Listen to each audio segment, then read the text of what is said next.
জয় হিন্দ দোস্ত, কি খবৰ আপোনালোকৰ? আশা কৰো সকলো কুশলে আছে। আজি মই লৈ আহিছো এনে এখন পৰ্যটকস্থলী য'ত ভাৰতৰ লগতে বিদেশতো জনপ্ৰিয়। এই পৰ্যটকস্থলীৰ নাম শুনাৰ লগে লগে ইয়ালৈ সকলোৰে যাবলৈ মন যায়। ইয়াৰ ফেমাছ সাগৰ, কেণ্ডেল ডিনাৰ, ৰাতিৰ মনোমোহা পৰিৱেশ আৰু ইয়াৰ ডিস্কো বাৰ। বন্ধুসকল, মই কৈ আছো গলে আহিবৰ মন নোযোৱা মনোমোহা পৰিৱেশক গোৱাৰ কথা। গোৱা পৰ্যটকৰ প্ৰথম পছন্দ। ইয়ালৈ আপুনি বন্ধু বান্ধৱীৰ লগত যাব পাৰে, আপোনাৰ ফেমিলিৰ লগত লৈ আহিব পাৰে আৰু গাৰ্লফ্ৰেণ্ডৰ লগত লৈ আহিব পাৰে আৰু ইয়াত মন ভৰাই আনন্দ কৰিব পাৰে। দোস্ত, এই ভিডিঅ'ত মই গোৱাৰ সকলো বিৱৰণ দিম, যেনে আপুনি গোৱা কেনেকৈ যাব, আপুনি গোৱাত কেতিয়া যোৱা উচিত, আপুনি ইয়াত ৰাতি ক'ত থাকিব, হোটেল ক'ত ল'ব আৰু ইয়াৰ কিমান ভাড়া ল'ব, গোৱাত আপুনি কি ঘূৰিব, কি চাব। সকলোতকৈ ডাঙৰ প্ৰশ্ন হ'ল মানে পইচা হাতত ল'লে আপুনি গোৱালৈ ঘূৰিব যাব পাৰিব।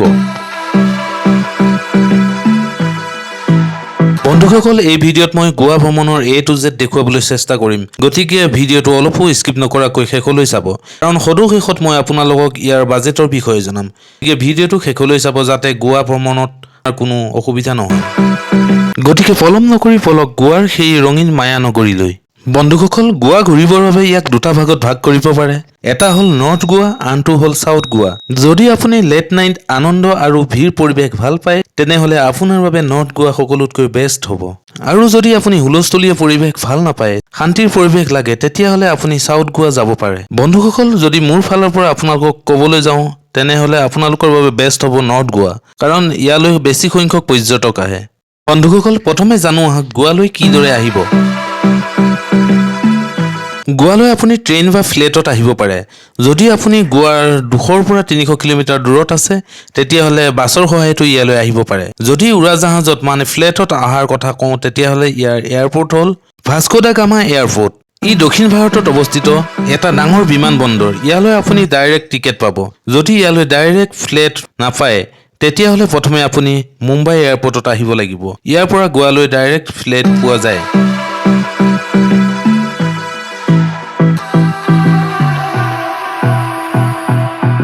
যদি আপুনি ট্ৰেইনত আহিব বিচাৰে, তেতিয়াহ'লে ত্ৰিভম railway station, Madgaon railway station বা ভাস্কো দা গামা ৰেলৱে ষ্টেচনত আহিব পাৰে।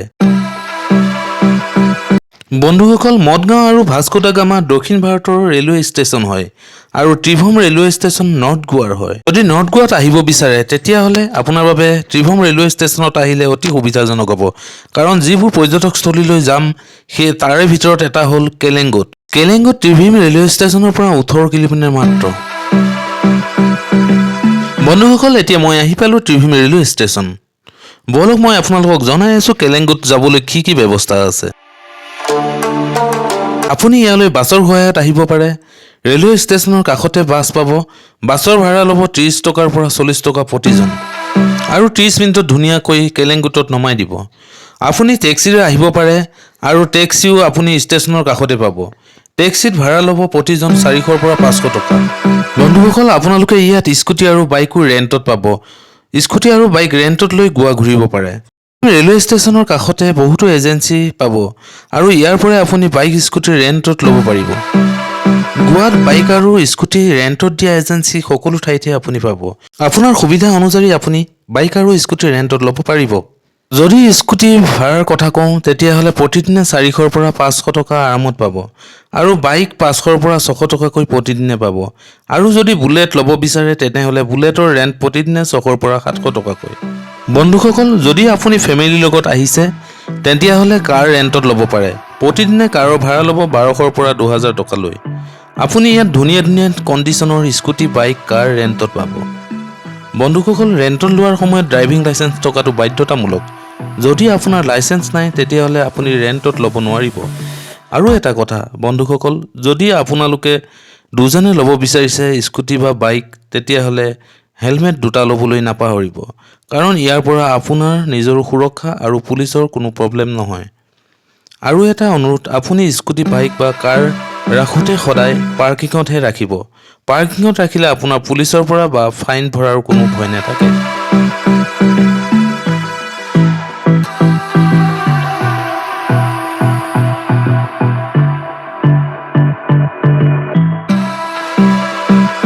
বন্ধুসকল, এতিয়া মই পালোহি কেলেংগুট। এতিয়া মই আলোচনা কৰিম হোটেলৰ বিষয়ে। যদি আপুনি এখন ভাল হোটেল ল'ব বিচাৰে তেতিয়াহ'লে 1200ৰ পৰা 2000 টকাত আৰামত ল'ব পাৰিব। আৰু যদি আপুনি পিক ছিজনত আহে তেতিয়াহ'লে ইয়াৰ দাম 3000 পৰা 4000 হ'ব। বন্ধুসকল, ইয়াৰ পিক ছিজন হ'ল নৱেম্বৰ, ডিচেম্বৰ আৰু জানুৱাৰী। কাৰণ ডিচেম্বৰত খ্ৰীষ্টমাছ হয়, জানুৱাৰীত নিউ ইয়েৰ ইয়াত আকৰ্ষণীয়। গতিকে নৱেম্বৰ, ডিচেম্বৰ ইয়াত পিক ছিজন।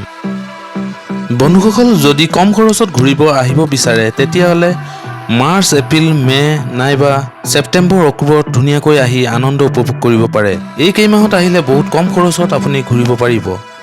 যদি আপুনি ৰিজৰ্টত থাকিব বিচাৰে আৰু যদি আপোনাৰ খৰচৰ কথা কোনো চিন্তা নাই তেতিয়াহ'লে ইয়াত 3000 পৰা 10-15 লৈ এখন সুন্দৰ ৰিজৰ্টত লৈ থাকিব পাৰিব। বন্ধুসকল, এতিয়া ক'ব লৈছোঁ কোন কোন ঠাই চোৱাৰ উপযোগী। বন্ধুসকল, মই আছিলোঁ কেলেংগুত। কেলেংগুত এখন ধুনীয়া বীচ আছে, কেলেংগুট বীচ। বন্ধুসকল, ইয়াত বহুতো ৱাটাৰ এক্টিভিটি কৰিব পাৰিব। যদি আপুনি ছুইমিং কৰিব বিচাৰে তেতিয়াহ'লে ইয়াত ছুইমিঙো কৰিব পাৰে। কিন্তু মোৰ এটা অনুৰোধ, বেছি মাজলৈ যাতে নাযায়। গতিকে পাৰৰ পৰাই আপুনি যিমান পাৰে সিমান আনন্দ কৰক, কাৰণ বীচৰ কোনো কোনো অংশত বহুত দ।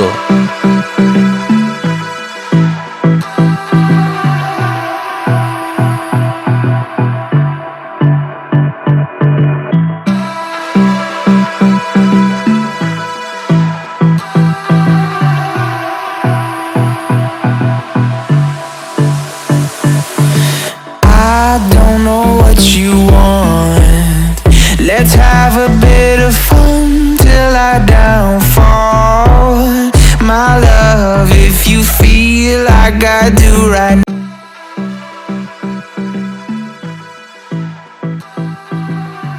বন্ধুসকল, গোৱাত সূৰ্য অস্ত যোৱাৰ মনোমোহা দৃশ্য চাবলৈ আপুনি কেতিয়াও নাপাহৰিব।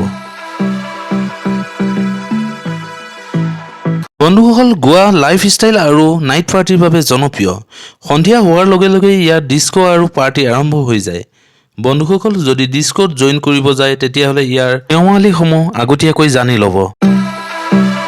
কিয়নো সকলো ডিস্কো বাৰত টিকেটবোৰ বেলেগ বেলেগ।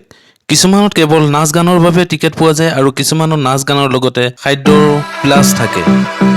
বন্ধুসকল, সন্ধিয়াৰ সময়ত কেলেংগুট মাৰ্কেটত গৈ আনন্দ উপভোগ কৰিব পাৰে। ইয়াত আপোনালোকৰ ইয়াৰ খাদ্য আৰু লাইফষ্টাইল দেখি আনন্দ লাভ কৰিব। প্ৰথম দিনা ইয়াত আনন্দ লোৱাৰ পিছদিনা যাম বাগা বীচ। বাগা বীচ দেখিবলৈ অতি মনোমোহা আৰু ইয়াৰ চাফ চাফাই বহুত বেছি সুন্দৰ। বন্ধুসকল, বাগা বীচত পাহাৰ আৰু সমুদ্ৰৰ দুয়োটাই সৌন্দৰ্য পাব। গতিকে ইয়াত ফটো আৰু চেলফি উঠোঁতে বহুত সময় পাৰ হৈ যাব।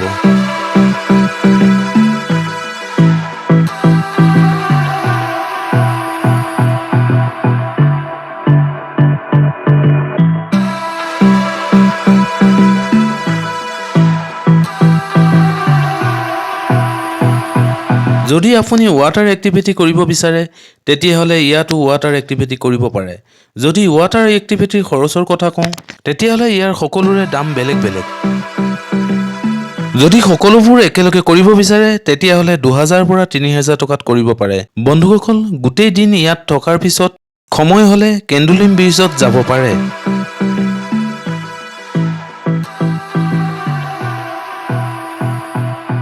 বন্ধুসকল, আপুনি যদি গোৱাত আহিব বিচাৰে তেতিয়াহ'লে 3 দিনৰ বাবে আহিব। যদি ভাবে আপুনি 2 দিনত আহি ঘূৰি যাবলৈ তেতিয়াহ'লে আপোনাৰ সম্পূৰ্ণ নহ'ব, বহু জেগা চাবলৈ ৰৈ যাব। গতিকে মই ক'ব বিচাৰোঁ, আপুনি যদি আহিব বিচাৰে তেতিয়াহ'লে 3 দিনৰ বাবে আহিব। বন্ধুসকল, এতিয়া যাম গোৱাৰ ফেমাছ জেগা হ'ল আগোৰা ফৰ্ট। কেণ্ডুলিম বীচৰ পৰা 4 কিলোমিটাৰ। ইংৰাজৰ দিনতে বনোৱা এই টিলাটোৰ পৰা আপুনি সাগৰখনৰ মনোমোহা দৃশ্য চাব পাৰিব।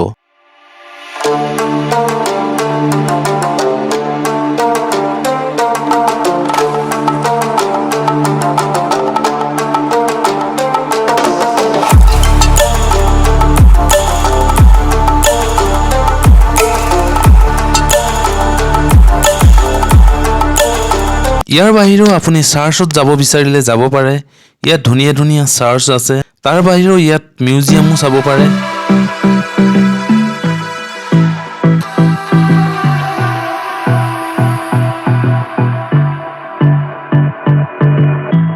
বন্ধুসকল এতিয়া কথা পাতো খোৱা বোৱাৰ আপুনি ইয়াত থালি ল'ব পাৰে ইয়াৰ দাম হ'ব 200 পৰা 250 টকা আপুনি হয়তো ভাবিছে ইয়াৰ ইমান দাম কিন্তু নহয় বন্ধুসকল গোৱাৰ এইটো সাধাৰণ দাম আপুনি ইয়াত ভেজ আৰু নন ভেজ সকলো পাব ইয়াত খাদ্যৰ কোনো কম নাই south Indian north Indian Chinese সকলোবোৰ খাদ্য ইয়াত পোৱা যায়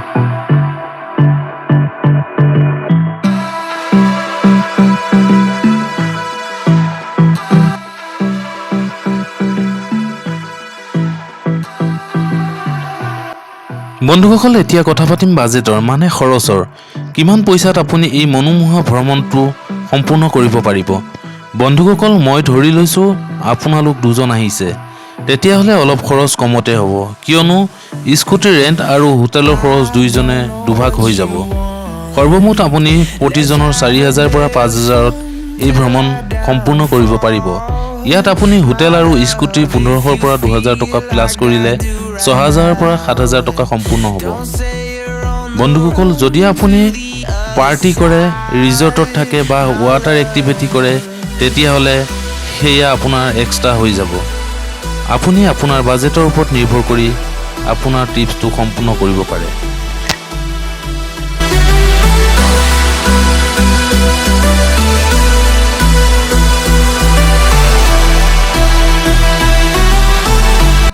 বন্ধুসকল গোৱা ভ্ৰমণৰ যিকোনো কোৱেশ্চন থাকিলে আপুনি মোক কমেন্ট কৰি খুদিব পাৰে মই আপোনাৰ কমেন্টৰ ৰিপ্লাই দিবলৈ চেষ্টা কৰিম লগতে আৰু এটা কথা বন্ধুসকল আপোনালোক যদি মোৰ চেনেললৈ নতুনকৈ আহিছে তেনেহলে তো সাবস্ক্ৰাইব কৰিবলৈ নাপাহৰিব লগতে এই ভিডিঅটো আপুনি আপোনাৰ বন্ধুবোৰক শ্বেয়াৰ কৰক যাতে তেওঁলোকে গোৱা ভ্ৰমণ কৰাত সহজ হৈ পৰে লগতে কমেন্ট কৰক আপুনি কৰ পৰা চাই আছে শেষত পুনৰ এটা নতুন ভিডিঅৰ সৈতে লগ পোৱাৰ আশাৰে ধন্যবাদ জয় হিন্দ